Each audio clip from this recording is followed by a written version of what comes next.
Hunters, we're back on Reddit for today's video, and it's been a while since I've been on Reddit. Last time I was on here and done a video on it was in chapter 1. We're going to take a look on Reddit, see what the community is saying about Moco, just get a general feeling of what the community is thinking of the game so far. We are late into chapter 2, but we're going to read some posts, get some information from the community members, but as well at the end, I want to go through a little bit of a segment just to go over Moco's earnings throughout August, because I did see this. I was super surprised. I think you guys will be super surprised as well. So there's a bit of light at the end of the tunnel. That's what I'm going to say. But we're over here on Reddit. And first up, we've got Reasonable Garlic Keychain Pingent Auto Zapper. And what is this? Oh, it looks like a 3D printed keychain of the Auto Zapper passive, which actually looks really cool. I actually low-key want one of them. Good stuff. And we've got an announcement from Moco to anyone that hasn't seen yet. This was off Jow. I think he tweeted this. Hey everyone, I know many of you are already at the end of the end game. Elite Hunter 100 plus hunters. Kudos to you. I'm waiting for news. Yeah, we're aware you want more content and update cadency is not as quick as you wished it to be. The team have been away on vacation, guys. Bit of unfortunate timing. When the chapter dropped, the team did go on vacation. And we're already working hard to bring you more exciting stuff and being carefully collecting and sharing with the team all your feedback from Discord, Reddit, creative videos, social media, in-game surveys. Thank you all. We're very eager to tackle what Moco needs the most: more content, more meaningful progress, better social features, fairer and more engaging seasons, to name a few, just like it has been over the years since the beta. When it's time, we'll spill the tea with all the deets. Pinky promise, and we won't take long. For now, the developing cuisine, time to cook. So we've got to give the team time to cook. And like it says there, as soon as I get info, I'll be posting it on the channel, guys. So subscribe if you want to stay up to date with all the news and info and stuff there. So like I did say, the team did come back off vacation. They are hard at work, I believe. So we've just got to sit tight. It was, like I said, it was unfortunate time and the chapter dropped and they more or less went on vacation, guys. The guys have got to have a break, you know. Just unfortunate time and just one of them things. And we also have a little post here that made me laugh, made all my friends get together and play every afternoon. And we've got an image. It's obviously someone in one of the worlds, and look at all the bots around them. And for you guys that don't know, bots do have the grey name where actual players have a white name or the gold name when they've bought the pass. But you can see here all the bots around this player, and that's got 229 upvotes. Oh my goodness. But yeah, I do see what he's saying. Like, a lot of bots in the game, Rifts and in Worlds. But I kind of rather have the bots there than not have them, to be honest, guys. Especially in the Worlds, because they are really difficult. I have posted videos on this. The difficulty in the later worlds, it's just unreal. They're too hard. But there are a lot of bots there. Like I said, I'd rather have them than not have them. They do offer a helping hand sometimes. But yeah, there's a lot of bots in the game. But hopefully that's going to change, because like I said, we've got a bit of info to share about the game and the revenue it made throughout August. But also, we'll be talking about how many downloads the game did have. And like I did say, I was pleasantly surprised with the Moco team. And I've got a meme here that also made me laugh. There's a lot of memes actually on Reddit here for the Moco team to see. And some of them are quite funny. And we've got this one here. Sir, no one is equipping minor rings, Moco devs. And it was just, I just found it funny, guys, when I did see simple but effective. But yeah, that's got 206 upvotes as well. But yeah, this is something I've passed on to the team. It's something I have mentioned. Minor rings, they're absolutely pointless, I feel, inside the game. No one uses them. Like I did say, if you're in a rift with a tank, it's going to be healing you, so there's no need for the minor rings there, for the little bit of life it does give you and stuff. So I do think the rings do need a rework. I do agree with this meme. Quite a funny meme, but yeah, let's see what they come up with in chapter 3. And we've also got another little meme here. Alright team, we have a great base game that people love. How do we keep them playing? Cosmetics, change our logo, buff damage, fix all new weapons, fix premium pass, better endgame content, do not reset progress at the end of the season. And then it looks like that dude who suggested that is kind of getting kicked out of the window. Wowzers, quite harsh. But yeah, it's not wrong, you know, what they're saying. I mean, the team does know this, like I have said. I have actually made videos on all of these issues just to highlight it to the team. I find it better making a video on the content, hopefully the team watches it, than just typing feedback. That's the way I like doing it. So hopefully the team got some ideas off my videos. But reset progress at the end of the season. I know Echo done a video on this and he doesn't like it, but I don't personally mind it that much. When you lose your Elite Hunter status and you get reset, you have to grind back up to Elite Hunter. But I was thinking, I did do a video a few weeks back talking about alters inside the game that grind all the way up to level 50 and don't do the projects and things. So when the new chapter drops, they've got loads of XP saved there from the previous chapter, which gives them a massive level advantage at the start of a new chapter. But I was thinking, if you don't reset progress, then alters aren't going to get an advantage, are they? That's a good way of eradicating them kind of thing. But then you open up more problems there inside the game, because when a new chapter drops, if you don't reset progress in a way, your ring levels are super high. You've got all that additional damage output and things, so you're going to make the content at the start of a new chapter super easy. So it is a tough one for the team to fix. I did say that in the video as well. But yeah, I mean, from a personal standpoint, I don't mind getting reset and grinding back up.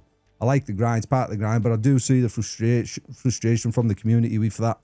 And then we've got another little meme here. We've got that old meme with Wolverine sat on a bed with a photo. When he cuts to the photo, it's squid blades, rip squid blades, and squid blades would have actually been super helpful in this chapter, because like I said, the later worlds are super difficult, especially to do some daily jobs. But obviously if you had the squid blades with the invisibility, you could go on them worlds, sort of evade most of the monsters, and then get your daily jobs done much quicker, I feel. So I do my squid blades myself. But yeah, they were overly used in rifts, let's say, because you just choose the rifts when invisible at the start, ran to the boss, you know. But there's an easy fix for that, in my opinion, that would bring squid blades back into the game. And it's kind of a rework to the rifts. And I think rifts should be sort of gated. You need to clear each segment in a rift before you can progress on to the next stage of the rift. And that way as well, it stops people running right to the end of the rift with a tank, using the super loud whistle to aggro all the enemies, and then run them back to the start. And then the other 3 DPS can run into the boss room. And it would stop that as well. I don't think rifts should be played like that. Yes, you've got to play them like that in this chapter and the previous chapter to beat the time trials and stuff. But I think rifts should be gated. The rifts need restructured. I might talk about this in a later video. But if they were gated and you had to complete each segment, you could obviously bring squid blades back, because then that saves you run the boss. But we'll see what they come up with in chapter 3 or later chapters. If that's something that the devs are going to look at, I don't know. I can also see a video from ATL, who is a fellow YouTuber on Moco, and he's beating the Sewer King Nightmare sub 1 with the hornbow, guys. And I have actually watched this video. I think I did actually share this video to my community tab. But if anyone's watching this video and they're struggling with Sewer King Nightmare, I do have a guide now to beat it. Certainly check out this guide from ATL over on his YouTube channel. Pretty helpful if you're struggling with the portal. That is a favoured method inside his dojo. But obviously ATL beats it with the hornbow. So good stuff there, ATL. Coming in there, just showcasing you can beat it with different strategies. So if you're stuck on Sewer King Nightmare, sub 1 minute, try using ATL's hornbow build. Then we have a post here with 140 upvotes, and it says not playable at all. Let's have a little look. Oh, he's in Sanctum Gardens. Oh, yeah. He's going to get wrecked here, I can see. He's got the poison bow equipped though, but then again, you know, we got the poison bow in chapter 2. Never used. Such a shame when we get new weapons to the game. But yeah, it is super difficult, like I did say previously in this video. And I have done a separate video on this talking about the worlds, and they're just too difficult. You know, you've got jobs and things to do, daily jobs to do. So you want to go in a world on your own and be able to farm these daily jobs. Not too easy. Don't get me wrong, guys. You need a little bit of skill in the game and a little bit of a challenge. But these are just, it's just ridiculous. We've got an overcharged summoner there as well. And you've got no chance if you're on your own when there's an overcharged summoner. And there's, what, 3 or 4 other summoners. He's trying to kill this toxic bloom and things and the vine mother. And he just can't do it. Like, it's unreal. It is, guys.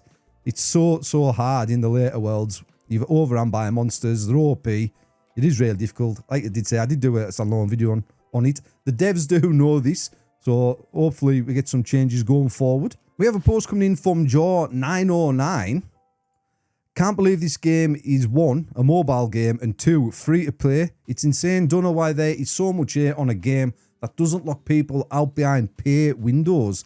Thanks, Supercell. Really love the game. So that's quite a nice appreciation post to read. He's right. Supercell's first free-to-play game, fully free-to-play game, I believe. So that is a huge W for the team. But on the other side of the coin, you can't just let the game run with problems inside the game just because it's free-to-play. You know what I mean? So that is another problem in itself. But he is right. It's a free-to-play game. And like I did say, the game's kind of doing numbers, in my opinion, for the way it is now and how long it's been released with no marketing, which we're going to touch on at the end of the video. That is quite a nice appreciation post, I think. It is a great game in its own regard. I have said this in the past. This is why I think this game is going to be successful, because I've got the foundations. They've got the base game right, and you can tell it's such a good game. And if they rectify all these little issues that's inside the game, I just think it's going to go from strength to strength. So that is a nice little post to read. Someone saying, you know, they love the game and it's great. So yeah, GG's. We've got a post here that actually made me laugh as well. Coming in from Live Virus. Absolutely not. And you can see he's got daily jobs here to kill a Beetle Rider, a Slime King, and a Mega Overlord. And absolutely no chance on this earth are you going to go into the corrupted quarters and do that on your own. You need players around you, either in a death ball or calling out into groups saying, will you give us a hand? Because it's just too hard. It's just too hard, and we've said this. But yeah, I hate it when I log in and I've got a daily job to kill the Slime King and the Mega Overlord. I do feel the same. I'm like, oh my god. I just tend to leave them guys, and then hopefully when in one of the Mega call-out groups, someone calls a Mega in corrupt quarters, and I dive in there with a lot of people, hopefully we passively kill these. That's the way I tend to do it. I kind of leave them till the end of the day, and hopefully we passively do it. But yeah, totally agree. Absolutely not. It is a pain when you see them daily jobs when you log in. And we have a cool little post from Omar here that I want to share, which I found really interesting. It's Executioner Ring versus Weapon Ring. And it's just in the dojo, just to showcase the difference in the ring. And obviously on the left, we've got the Executioner Ring. And on the right, we have got the Weapon Ring. And like I did say previously in this video, we talked about rings a little. Some of them are pointless, i.e. the minor rings. But some of the major rings are kind of pointless as well. No use case for them in the game, and you always go to the same sort of rings. You go to the crit ring, the weapon ring, the major gadget ring, the major passive ring, and the damage ring. They're the 5 rings you normally use. Obviously, if you're playing a tank, you're going to use the major healing rings there. But you can see on the right, 1 minute 15 coming in with the weapon ring, and it's still going on the left with the executioner ring. It's just not a good ring. I think I did talk about this in a previous video. Why would you equip this ring over something else? Just doesn't make sense. Doesn't make logical sense to do so. So therefore, it's just a ring that no one ever uses. But if you do find a use case scenario for the execution ring, let me know in the comments. And while you're down there, like I did say before, don't be afraid to subscribe, because as soon as we get updates and news and info on chapter 3, I'll be posting it on the channel, so you don't want to miss that. So subscribe and turn on notice to stay up to date with all the info, guys. This feels like a punishment for enjoying the game. Out of battle XP, normal XP for chaos shards can be gained from battle. You can still get rewards from jobs, missions, and projects normally. More XP in 6 hours, 2 minutes. Yeah, I kind of agree. Like, you know what I mean? There's a company, in a game company, that one player's playing the game, and the one player's playing the game on long play sessions, I believe, or at least I would if I own my own company. One player's playing the game as much as possible, and to put a cap on the XP, I still think it's kind of weird. They did change it going into chapter 2. They did give us the XP bank, so if you don't log in for a day, it does save up so you don't lose that XP, which is a great addition, don't get me wrong. But that's only rewarding players who deplete the XP every day. And on the other side of the coin, that's the players that's getting punished, because once they deplete the XP, especially when you're my level, like level 126, I think I'm like 126 or so at the time recording this video. Once I deplete my daily XP and do my daily jobs, I've got nothing to do. And depending how many megas and things I can kill, sometimes I can get that done within an hour. Easy. And then I've got nothing to do in the game, and then I'll maybe put it down and come back later on at night time just to do my jobs, because I don't let them stack up to 10. But yeah, it's kind of weird that they limit your XP. I don't know why they do this, but hopefully this is maybe something that they revisit going into chapter 3, because I do kind of agree with you. But maybe once you've depleted your normal XP and your boosted XP, you go to even lower XP. Maybe like it was before the buffed it in chapter 2 when chapter 2 first launched. So you're still getting something. They still feel like they're being rewarded for grinding on the worlds and things. But yeah, do kind of agree with this one as well. Chapter 3, better have better social improvements or I don't want it, says Billy Bow. Yeah, I mean, this is a thing with the game. Like I said before, the foundation's there for a good game, and you could easily add factions. You've obviously got Jax, Manny, and Luna, and obviously if you're part of that faction, you could get like a certain buff. Maybe if you're part of Jax's faction, your damage is increased by 3% or something, and if Luna, your healing's increased by 3% or something like that. And this is what I was trying to say before with the foundations of the game. There's so much opportunity with this type of game. But yeah, this is a cool idea from Bilbo. I do like it. Hopefully this is something we're going to see coming in the future. But yeah, it's a good idea. Like I did say, possibilities are endless with this type of game. Name a monster that you just hate, and this guy hates the Boomer. I hate the Mega Overlord. Hate going on to the world. You damage it, flies away. You've got to chess it, aggro on loads of monsters at the same time. Such a pain. So my number one monster I hate currently at the moment is the Mega Overlord. This is unacceptable for legendary merch. And this was one of the new legendary outfits we've just got in the shop. And if you look at the bottom, kind of looks like it's the kind. Is that a design fault or is it designed like that? I think that's a visual glitch where like his undergarment sort of coming through his cape. But yeah, I see what you're saying. It is a legendary skin. It's just a slight overlook from the team. Maybe a little bug. But yeah, I do get what you're saying. I don't know if it's kind of looks like it's meant to be like that. But if it is meant to be like that, it looks super weird. If it is meant to be like that, it shouldn't be like that. And if it is like that, it's probably just a visual bug. But I get what you're saying. It is a legendary outfit. I didn't buy this one because I wasn't a fan of it myself. But yeah, I do get what you're saying, Nick. And here's another meme that made me laugh. Me, chapter 1, chapter 2. It did give me a little chuckle, that one. But yeah, I did speak about this in a previous video as well, guys. I think chapter 2, on a whole, is an upgrade with the rifts and things, the bosses, the worlds, the monsters. But the problem is they're too hard, they're too difficult. And we did get a bit of a downgrade with the lobbies. I say a bit, it is a significant downgrade, again, which I've spoken about in a video. But I think visually the game is better, the rifts are better, they're just too hard. That's what I was trying to say in my video. But it is a step in the right direction. We got more of the story with Drain and things. Like I said, the rifts are better. It's actually feels like it's got rift bosses rather than just like stronger world monsters like we had in chapter 1 at the end of the rifts for the rift bosses. I think they are a step in the right direction. It's just the balancing that's off. That's a better way of putting it.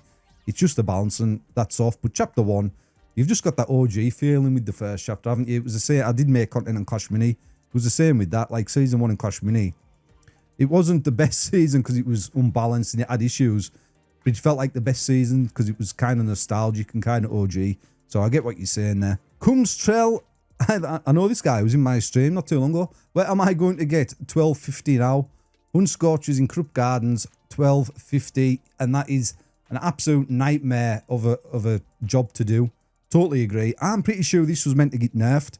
It was meant to get nerfed with the latest set of sort of balance changes with some of the world projects, along with the Wave Machine Rift completion time. But I think it slipped through the cracks. I don't think it is meant to be like that. But it still is like that in game. Totally agree. Either buff the amount of scorches that's spawned in the worlds significantly or reduce this. Kind of an easy fix, but I still need to do this one myself. Devs, make this game solo friendly. I'm currently chapter 1, Elite 133, and chapter 2, Elite 107. And I really feel like the Moco needs to be a bit more solo friendly. Maybe it's just my server, or maybe there are a few active players right now. But the no monsters in the Krupp worlds feel way too difficult.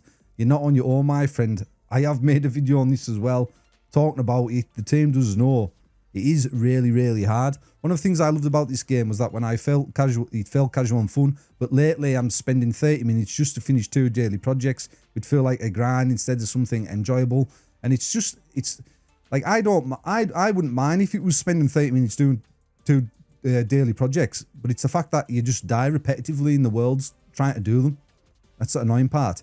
I get the Nightmare Rifts are meant to be a challenge, probably only doable after Elite 130 plus to slow XP progression, and I'm fine with that. But Monster Worlds in chapter 2 are where I'm really struggling. But it's the same in the Nightmare Rifts. I'm all down for a challenge, totally down for it. But these rifts, man, they're so hard. Like you unlock them at like what is it, like elite under 70, and I'm like elite under 126, and it's still hard to do some of them just to complete them. Really, really difficult. In chapter 1, the balance was perfect. Like, I could go solo in some lower worlds and still hunt big monsters without a problem.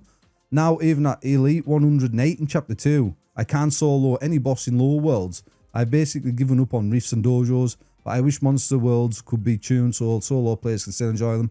I mean, the non-corrupt worlds are fine. I can go in there, do what I need to do. Can be a bit challenging, but it's fine. It's just the corrupted worlds. That's the problem. If you're struggling in the non-corrupted worlds, you might need to tweak your build a little bit, but it's just the corrupted worlds that's the problem. I love this game, but right now it feels like unless you have a party or progress slows to a crawl, please consider adjusting difficulty for solo hunters. Again, I did make a video on this. The team does know. I'm with you on this one. Bright War, totally agree. Yeah, that we need some changes to the monsters in the worlds. And as promised, like I did say at the start of the video, we've got some news about the revenue and the things I just want to talk over, because like I said, I was low-key impressed with this. And Moco made 900,000 in revenue for August. That's a $300,000 increase from July. $600,000, and it's now the second highest amount Moco has ever made. April's revenue is the first at $1 million, and then it's August, which is what we've just had at $900,000. Moco has also had 1.6 million new downloads in August too. And I know it's not even cracked the $1 million mark, and you've got games like Clash Royale popping off, earning what, 25 million plus a month, Brawl Stars and Clash of Clans, and they're the goats for Supercell at the minute. But I just want to say, $900,000 in revenue for August for a free-to-play game, for the passes and the cosmetics and things, you don't have to buy, because you can't get it, you can't pay for power progression or a competitive advantage in Moco. But I think that's awesome, and it's going up, which is a great sign.